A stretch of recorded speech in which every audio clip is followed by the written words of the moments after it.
When you've been married to a narcissist for years, maybe decades, you have been the victim of narcissistic abuse. There's no other way around it. You will have these behaviors inflict some kind of damage on you.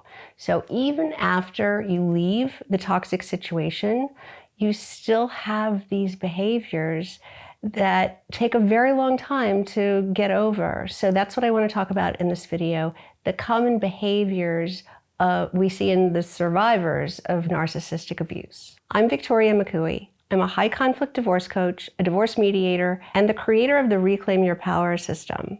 I help people every day who are right where you are, stuck in a toxic marriage to a narcissistic spouse, or already engaged in a contentious divorce from one.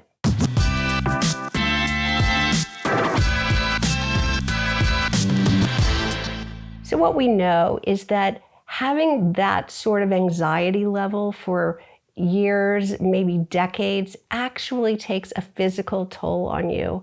If you've been following me for a while, I'm sure you've heard my explanation of how we're just like animals in the forest. We're built the same way, we're wired the same way, only the difference is when the deer in the woods sees a predator, his entire body chemistry changes, just like ours does when we fear something. We go into that same fight or flight chemistry. The deer runs away, can run faster, can see farther.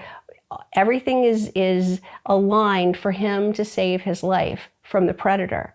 The difference is once the predator is gone and the deer is safe, it goes back to its original body chemistry immediately, like nothing ever happened.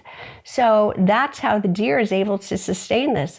Our body chemistry never goes back to normal because we're never away from the predator. The predator is in our life 24/7. We're walking on eggshells, right? We're waiting for the next shoe to drop. We're always in this fearful kind of feeling of wondering what's going to happen and fearing for our safety.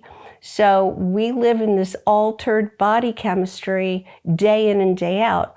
What effect that has on our physiological body is that it starts wearing things down. It's an altered state that we're not meant to stay in for long periods, but we are, and that's the outcome. So what I see is whatever your weakest part is, like some people struggle with bad stomach or headaches, or they get migraines, or they have joint pains or whatever, it will be exacerbated. It will be pronounced when they start wearing down. So like for me, I always had stomach issues. You know, I always had a bad stomach. That was always the first thing. If I got sick, it was a stomach issue. Well, that was really pronounced when I was in this constant state of fight or flight for so long, for a decade, that my stomach issues just got so bad. I see other clients who have horrible migraines, who have sleep issues, who have joint pains, who get fibromyalgia. You know, something will be affected by being in this altered state of body chemistry for long periods of time. Another common behavior of victims of prolonged narcissistic abuse is mood swings, right? So it just, who knows why? You're going from being really happy to really sad all of a sudden. It's unpredictable. You just never feel sure of your emotions. You get triggered, you remember something. Your moods can go up and down unpredictably. Here's one that's not talked about so much as the others, is oversharing. All right, so you finally get out of this weird, altered reality that you have been living in, where you have been brainwashed into believing this false narrative.